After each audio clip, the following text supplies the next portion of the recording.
Good evening, I'm Keir Simmons. These are the top stories in London tonight. The capital has been struggling to return to normal after snow caused what's been described as the worst ever travel chaos. Stansted Airport was closed and passengers at Heathrow suffered severe delays.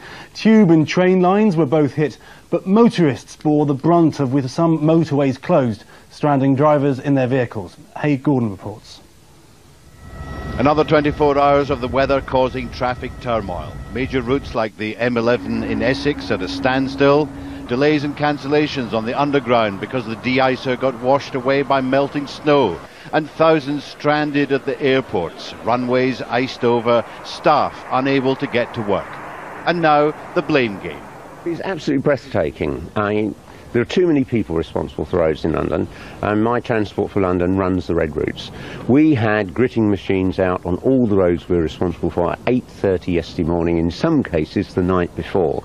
Now we read the weather reports, we were geared up for that. On the Docklands Light Rail, which we were responsible for, 100% service we anticipated. And whilst you'd expect there to be some disruption on the tube, the complete collapse of the system is not explicable at all. Well, clearly we didn't get it entirely right. We were de-icing our rails from 9:30 yesterday morning when we got the snow forecast like everybody else. It didn't work for us. We're not quite sure why. We've looked at the photographs of some of the evidence and we can see that we've got 2 inches of ice on our rails. So we need to understand what really went wrong there. And on the roads, where were the gritters and the snow ploughs? The problem seems to be lack of overall control of the highways. The roads that Transport for London operates itself, which are the London's main roads, were properly gritted yesterday. But unfortunately, what seems to have happened is that the M25 came to a standstill. A lot of traffic came into London, and it's reasonably clear that a lot of the borough roads, the ordinary roads in London, also, if they were gritted, it clearly wasn't effective. The misery at the airports continues into tomorrow. At Heathrow, BA have cancelled 19 flights. Those taking off are severely delayed. At Stansted, schedules are in disarray. Eurostar has its problems. Services out of London Waterloo have been cancelled. And the forecasters say there's more snow and sleet heading towards the southeast. This is Haig Gordon for London Tonight. The parents of a little girl killed by a falling tree at a school in Surrey have paid a moving tribute to her. And children have laid flowers at the spot where 8-year-old Rihanna Davenport died. Christopher Peacock reports. Tree surgeons were dispatched to the Surrey school this afternoon to survey and even remove other trees which may pose a threat to staff and children. Some of the teachers came outside for a short break. They've been meeting to decide how the school copes next week when the children return. The parents of Rihanna Davenport issued a statement from their home at Leatherhead in which they said, "We will miss you so much, darling Annie.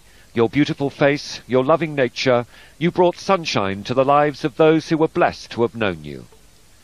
It should have been just another day at school for 8-year-old Rihanna Davenport, but instead her short life was remembered in flowers laid by grieving parents and pupils at West Ashted School, where there is a profound sense of shock after yesterday's tragedy. You send your children off to school and, well, you just expect to see them later, don't you? The 40-foot Corsican pine that killed Rihanna when it fell on top of her was sawn up before being taken away. It's now the focus of a health and safety inquiry. The school playground should be a place where most parents are confident their children will be safe. But Rihanna's grieving parents will want to know why their daughter lost her life. All of the teaching staff and some support staff are here. The mood is quiet and subdued. I would say there's a sense of shock. Witnesses have spoken of the tree cracking like the sound of thunder. It's possible that recent heavy rainfall could have loosened soil around the roots. This tragedy could lead to the inspection of all trees sited within country school playgrounds. What Surrey Education Authority has now to decide is whether this particular tree should have been the subject of a safety order, or was this quite simply an act of nature? West Ashted School was closed today as a mark of respect, but it didn't stop families bringing their children to remember Rihanna. Most of them felt they wanted to be here for her. In Surrey, this is Christopher Peacock for London Tonight. Detectives investigating the murder of a young boy whose torso was discovered in the River Thames have announced a vital breakthrough. Forensic work has revealed the boy, who was found near Tower Bridge 2 years ago, was from southwest Nigeria.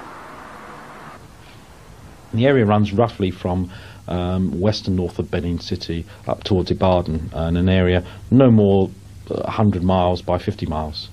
So that's amazing, really, for a country so large, the way we've narrowed it down. And we believe that that's where Adam spent all of his life and was a very recent arrival into this country, in fact just before he died. Police have released CCTV footage of a vicious robbery at Malden Manor railway station in Kent. A 60-year-old ticket clerk was bound and gagged during the attack. Detectives say the man responsible already carried out similar offences. In football, West Ham have signed Fulham left-back Rufus Brevitt. The 33-year-old defender will move across London after 5 years with the Cottagers. He'll debut at Dupton Park against Liverpool on Sunday.